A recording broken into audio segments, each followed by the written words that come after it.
Hey everyone, this is Ms. Moffat from across the Litiverse, and this is my March 2017 wrap-up.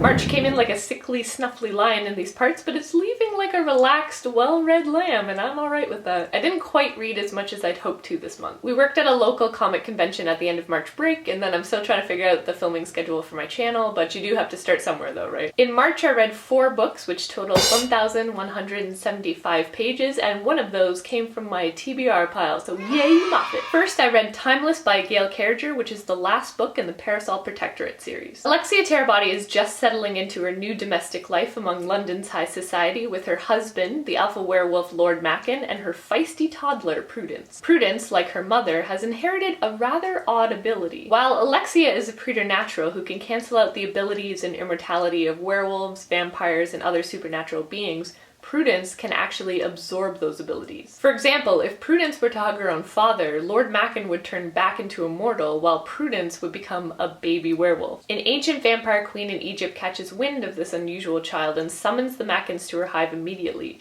But is all of this more than the indomitable Lady Mackin can handle? I admit I've always been on the fence about this series. I love the supernatural elements, and I love the wild antics of the supernatural set, and Lady and Lord Mackin have some rather delightful romps throughout. But I found the first half of this book got bogged down in uneventful travel details and questionable hat choices. And then the second half of the book tried to tie up all the loose ends with the plot, but it all just kind of got rolled into this one big mass with no clear resolution. Overall, I gave this series 3 out of 5 stars, and while it did have its great moments, I would likely be sparing with who I recommended it to. And the second novel I read was The Fires of Autumn by Irene Nemirovsky, which was the March pick for my book club. Bernard Jacqueline is 18 years old when he signs up to fight in the Great War. After 4 years of bloodshed and life in the trenches, Bernard returns to Paris as a new man, but not a better man. His innocence is gone, and in its place is an endless thirst for easy money, quick success, and a lavish lifestyle he never knew growing up. After he's cast aside by a fickle lover, he turns to the comfort of a childhood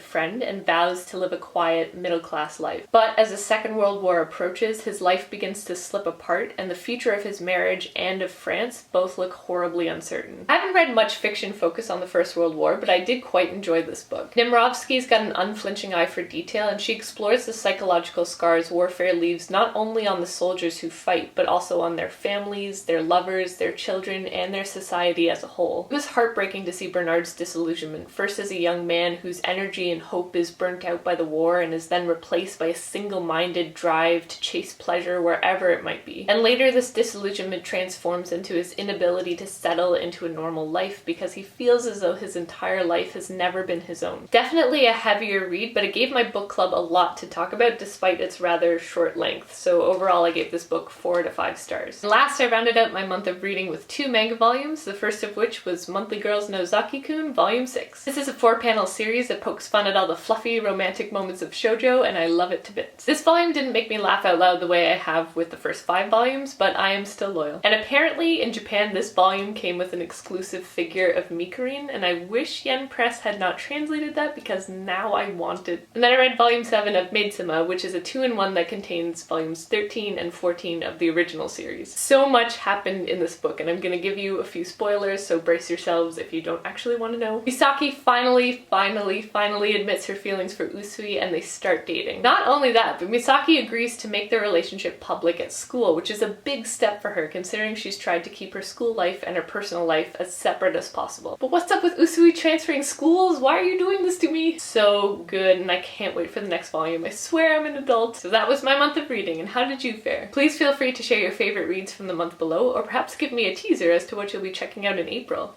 On that note, signing off.